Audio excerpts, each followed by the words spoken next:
I think it's a matter of being afraid of the right thing. That's the issue.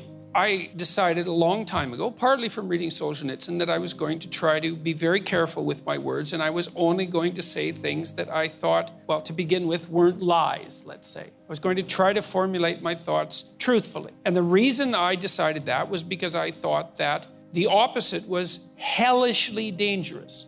And I really believe that. I truly believe that.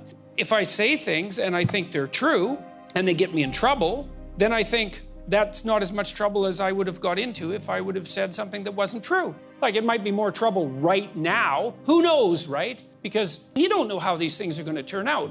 I had this interview, most of you know about it, with Kathy Newman from Channel 4, right? And that was a pretty strange experience. So what you're saying is it was a great interview. Yeah, exactly. And, you know, she was pretty professional when we went to the studio, like someone like that is professional, kind of hard surface and glossy and media presentable, you know, the TV turns you into that. And she was perfectly polite in a professional way until the camera went on, and then she went after me. And then the whole interview went the way it went, and I had like 20 interviews that day. And so I walked away from that and I thought, oh God, they're gonna take 7 minutes of that and, you know, broadcast it and make me look like a complete monster, and that'll be the end of that. And that is exactly what they did, except they also posted the entire thing on YouTube, not knowing at all that it was a train wreck.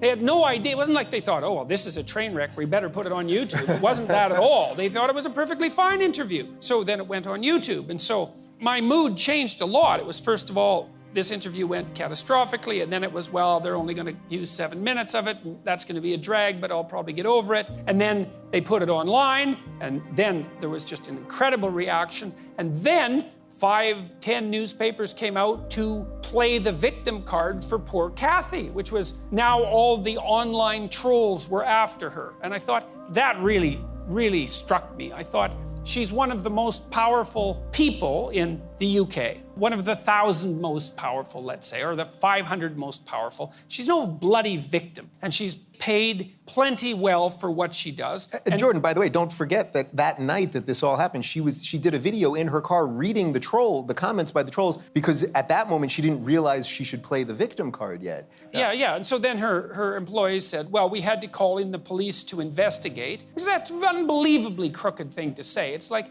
anybody can call in the damn police to investigate anything. Well, what constitutes a credible threat? There are ways of assessing credible threats. You know, they have to be direct and detailed. That's how you assess suicidality, for example. If you tell me that you have a plan, you know when you're going to do it, you know where, you have a gun, you've thought it through, it's like, that's a credible threat. Sometimes I wish I wasn't here, that's not a credible threat. And you see the same sort of thing online. Well, then 10 newspapers played the victim card that poor Kathy was being trolled by like 1 million trolls. Who knew there were that many trolls, but apparently they were. And then I thought, well, God, the whole thing's gonna go sideways again, because I'm gonna come out of this as the villain who called forth, you know, the alt-right armada to take down poor, innocent Kathy Newman. And so it looked like it was gonna shift that way for about 4 days. And then that didn't work. There was a couple of other interviews that started to push back that narrative, and then it switched back to my side. But look, I'm making a point with this, is when I do an interview, like this interview, I follow this rule in my book. Let's say I think 8. it's 8. Oh, I think it is 8. All right. We've been doing this for a while. Sorry, it's 7. Oh, do what is meaningful, not what is expedient. Okay, so I come to an event like this, and I have an opportunity to say things, and I don't come in here and think, okay, here's a bunch of things I want to convince you of. I don't care if you're convinced. It's not like I don't care about you in the sense that you care for people and hope the best for them, but I don't care if you're convinced. That's not what I'm here for. What I'm here for is to hear the questions and try to figure out what I think about them, and then to say that, and then to see what happens. Who the hell knows what's gonna happen?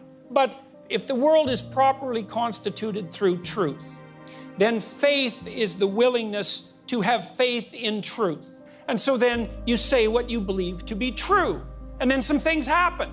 Sometimes they're not so good, which is why people often lie. You know, you tell the truth, you get in trouble for it. Every kid knows that. It's like, well, why'd you lie? Because I thought I'd get in trouble, obviously. It's like, well, that's not a good long-term strategy. You say what you believe to be the truth, and then you have the faith that no matter what happens, if you've said what you believe to be truth, whatever happens is the best thing that could have happened. And I believe that. I think that's how the world's constituted. And so it's not bravery, exactly. I would say it's more like faith. It's like, I'm going to say what I think. I'm going to try to do that as carefully as I possibly can. And I'm going to detach myself from the outcome. Because sometimes the outcome's terrible. I'm at McMaster University or Queen's, and there's like a bloody mob of zombies pounding on the window. You know, it's a little slice of hell. You think, this doesn't seem to be a very good idea. But the tide turns 2 or 3 times in the next 3 weeks, and something comes out of it. And if you're going to have faith in truth, it can't just be,